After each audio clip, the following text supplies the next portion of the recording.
There was a very famous leader called the Shah of Iran, and some of you may not have heard of him, but he was in power in the country of Iran before the Islamic Revolution took place. And the Shah was supported really very much by Western powers, but he had a particular view that Iran should be increasingly under his authority. He had a few threats to that, and so as time went on, he began to become more and more cautious about securing power. Now, one of the things that he did was he wanted to celebrate the anniversary of 2,500 years of the Persian Empire. And he saw himself very much as a very important part of its history. He saw himself as wanting to sustain that empire and perpetuate it. And so what happened in the end is he set an event up in a place called Persepolis. Now, Persepolis was an ancient capital. It actually was a ruin, really, out in the middle of nowhere. They had to clear out all the snakes, and they had to kind of get the place ready, and it became a very important event for them. And as people got to hear about it, lots of other leaders from around the world wanted to come. And so they ended up having all sorts of very, very important people turn up. And as things developed, it became a bigger and bigger event with enormous costs involved. And he saw this as a tremendous opportunity to make it very clear who he was. And one of the things that he wanted to do was to crown himself as King of Kings.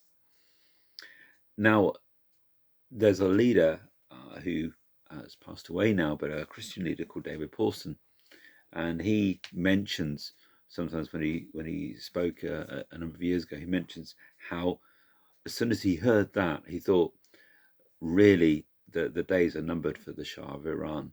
In actual fact, they very much were. His kingdom was overthrown. Why were his days numbered? Well, the thing is that there's only one person who can be rightly called the King of Kings. And that's really clear in the Bible, in Revelation, the book of Revelation, chapter 19. And I'm going to read from verse 16. And it says, on his robe and on his thigh, he has this name written, King of Kings and Lord of Lords. So it's describing Jesus in triumph coming through. And they back in the day, they would have actually sometimes woven a name into the clothing, perhaps in gold. They would have someone's claimed name. They would put there in their clothing, and so it's very clear here that Jesus has this name woven, written into him. Who he is King of Kings. There's no other authority that's higher. There's no one else who's greater. Now, we live in days when people are in an uproar about who's in control and who's in power, and the Bible talks about this in Psalm 46. Kingdoms are in uproar. How there's this turmoil, and yet we also hear from the prophet Jeremiah that he's given this authority in prophecy to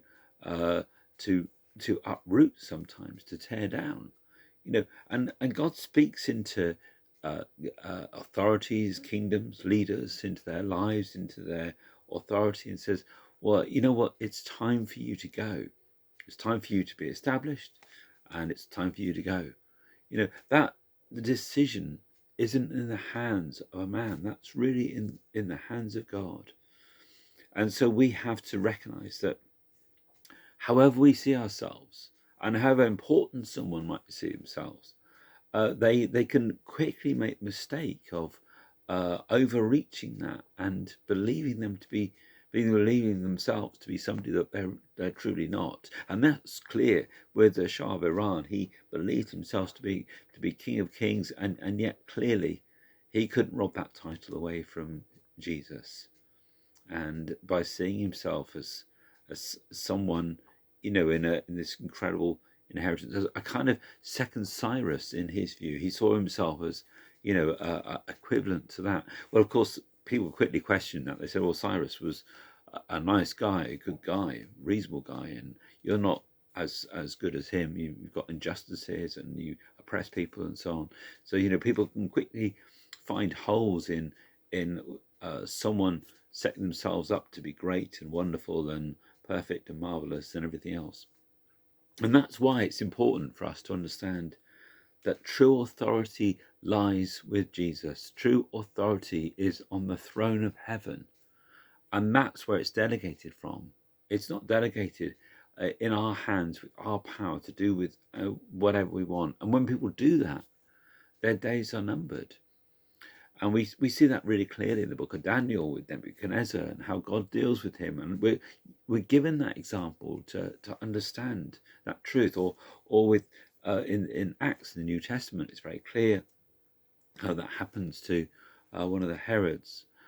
And so we often make this mistake of setting ourselves up. My prayer today is that God would keep us from arrogance and pride and folly and all the mistakes, these classic mistakes that obviously are probably quite extremely displayed through someone like the Shah of Iran and the way in which he set himself up. But we're all guilty of it to a degree, arrogance and pride.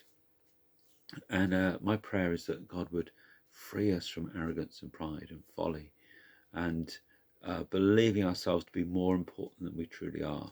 And that's not false humility. That's not sort of, rubbishing ourselves and rubbishing who we are in an unhealthy way. But it's a true perspective. Recognizing, of course, the real perspective will come as we recognize Jesus is on the throne. He's truly King of Kings. He's the one in true authority. He's the one who we should look to. He's the one we should let be in charge. And as he is, and as we submit ourselves to him, as we submit the affairs of this world into his hands, we find that we get perspective about who we are. We get reality, a reality check about true authority. Bless you. I pray that today that we would stay humble, recognizing that Jesus is King of Kings.